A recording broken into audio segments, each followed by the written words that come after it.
Remote working is a cure for burnout. That is absolutely not true, and I'm going to talk you through why that is. Hello and welcome to Engage and Thrive, also known as EAT, your coffee catch-up with me, your host Taelon, where we will go through common problems and hurdles that come up in business, marketing and advertising and try and demystify them. I know firsthand how complicated and confusing it can seem with all the different acronyms and all the things to do in business. So let me try and help you be better in business. First things first, let's start with grabbing a coffee. I find this one an interesting topic because firstly, if you think about it, we've all been working remotely from the age of when we're at school because you have to do your homework when you go home, that's working remotely. At university, you have to do all your dissertation and all your coursework at home or in between your school and university hours. But as someone who's been actively working remotely since 2018, so before COVID, and as someone who wanted to always work remotely, I know firsthand how this can be such a misconception that because you work remotely, you don't get burnout. And working remotely is the cure for burnout, when actually the cure for burnout, there's a lot more root causes that you need to be thinking about, and it's more around your style of working or your way of working rather than your location of working. And especially as a remote worker, so I don't only mean working from home, I mean working from anywhere, this can actually be more of a cause for burnout because you have a location switch from time to time or regularly or depending on what your schedule is like. As always, let's go through vocab. The first one being async. So this is something that typically, if you work remotely and as a team, you may agree to do. So this is working on your own time, not in real time. And normally if you have other team members that you're working with that have different time zones, you'll be used to working async. The next one is burnout. So chronic stress without adequate recovery. And literally, I mean, you will feel absolutely awful. You will have headaches, you will feel overwhelmed, and you almost won't know where to start or to go on your to-do list. That's signs of burnout. Time blocking, so scheduling chunks of your time for specific tasks. You know how you would schedule a meeting? This is scheduling time in your calendar to do certain activities. Deep work, so this is focused, uninterrupted work, normally when you would turn off all notifications, and you would likely choose to do this on high value tasks. Context switching, so jumping between tasks or tools and losing focus. So you know if you're starting something and then you see an email come in, so you reply to that email, and then you may see a Slack notification, so you respond to that, and then you remember, oh, I need to post something on social media. That's an example of context switching. Delegating, assigning tasks or responsibilities to others in your team. So this may be if you're a manager or a leader, or maybe it doesn't even fall within your role, and this can help with your workload. Digital nomad. So a lot of people believe that if you're working remotely, it's because you want to be a digital nomad, and this is someone who works remotely while traveling. And finally, probably the most important one for all situations, but especially with remote working, it's work-life balance. So creating clear boundaries between work responsibilities and personal responsibilities, or even personal time. Number one, why working remotely isn't the cure to burnout. As I mentioned, burnout comes from many different situations and causes, but there is this common myth and misconception that working remotely means you have all the freedom in the world. You don't have to worry about a commute, you don't have to worry about being in the office, being pulled into meetings because you're not physically there. And there's this lure, especially on social media, that working remotely is really shiny, glossy, and all glamorous, when the reality is, typically when you're working remotely, not having that commute time and not having those clear structured time of day to do things, you end up smudging a lot of activities together. So for example, you may be doing some work and then thinking, okay, I need to take a break. And if you're working from home, you may think, okay, I'll put a wash on or I'll do the dishes. And then you end up doing house activities. Then you almost have this guilt of, oh my gosh, I've spent too much time on house activities. Right, let me smash for a few more hours. When actually you may have started working at 6 a.m, which is way before you would have if you had commuted into the office and your working time only starts at 9 a.m. The other thing is if you're working from home, you likely have a laptop that you're working with, so you may choose different parts of your apartment or your house to work in, and therefore again you may leave your laptop on the side while you're cooking and then responding to emails. So you're doing that context switching, but actually between work and personal. And what ends up happening is what typically would have been an 8-hour day can be a 14-hour day, but actually not productive, because you're not having locked in focus times to do your work, and you're trying to cover everything off because you're at home or working from a cafe. Another reason why working remotely isn't curing or solving your burnout is if you don't have the right tools in place or process in place, or your leadership understands about working remotely and what you may need from a support system, then of course you're going to burn out. If you're not having that team interaction or weekly stand-ups or weekly meetings or weekly check-ins, sometimes it can actually be really scary, because you're almost left to your own devices to just crack on and get on with it, when typically if you were in an office you could go knock on your manager's door, or you could go and ask a colleague like, hey, I'm stuck about this. But if you're working remotely, it doesn't always mean everyone's online at the same time. So if you may feel embarrassed to ask a question, or you may send a question and then that person's not online for a good few hours, so you then delay doing your work because you're waiting for them, or you rush and hurry to do your work because you don't want to miss a deadline. There's lots of things that can come into it. So processes and tools and software, I would say, are probably even more important when you're working remotely. There's also like this really dark misconception about working remotely that you are always on. And unfortunately, it's because we are so addicted to our devices, whether it's your laptop, your desktop, your phone, your iPad, whatever it is, that it's likely you have a lot of the apps for work on your personal devices, because then when you're doing things, you can still respond to work and keep that fluid conversation. However, that also means there's almost a perception of, well, you're working remotely, so what's your working hours, and therefore why can't you respond? Or even from a client perspective, if you have clients, that expectation of immediate responses because, well, you're working from home or you're working remotely, what else are you doing?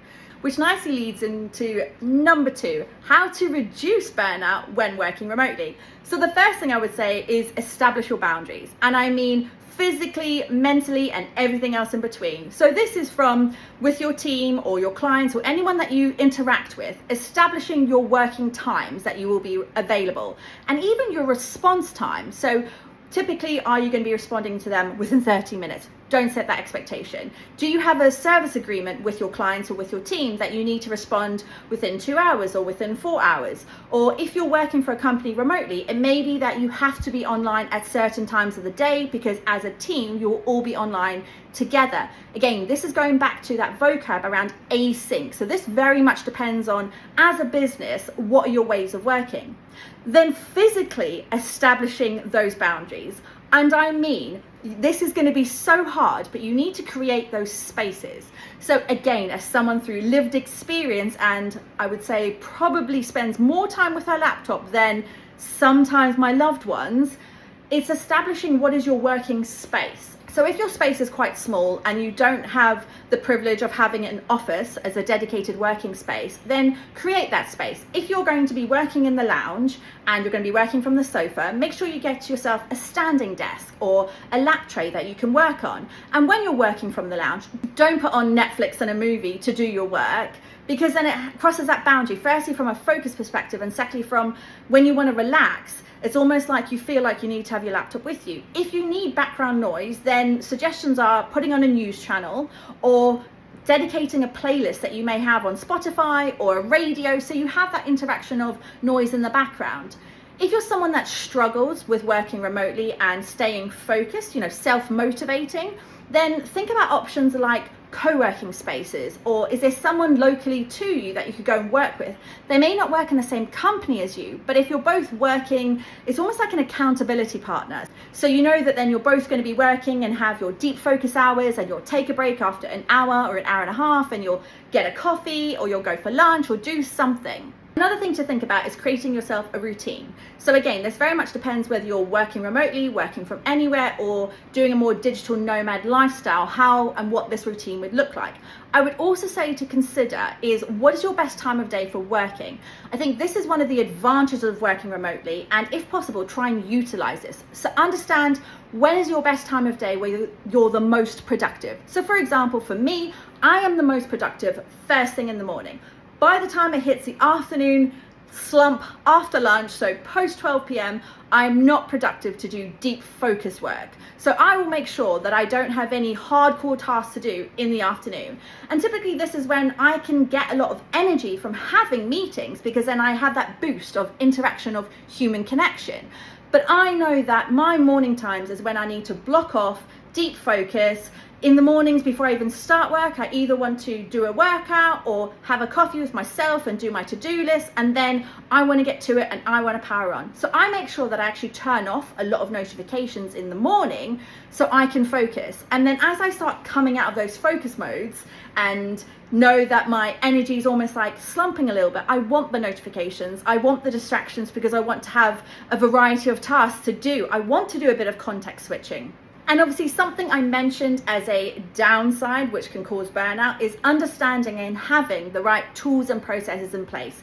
So again, if you are in the office right now and looking to work remotely, whether it's with the same company or applying for a different company, or even if you're thinking of switching to freelance or consultancy life, you need to consider what tools you need in place to help you. Because I'm telling you, it can be really difficult to self-motivate yourself. And if you don't have the right tools in place as well to follow up with your team members, it can be really difficult to feel like you're delivering, or people may perceive that you're not doing work. So again, this may be simple things like using Slack, or if you use Microsoft Teams or Google Meets, or having different check-in points of weekly updates. How do you give a status update on your projects? Is it that you have an Atlassian or Notion board that you need to update weekly?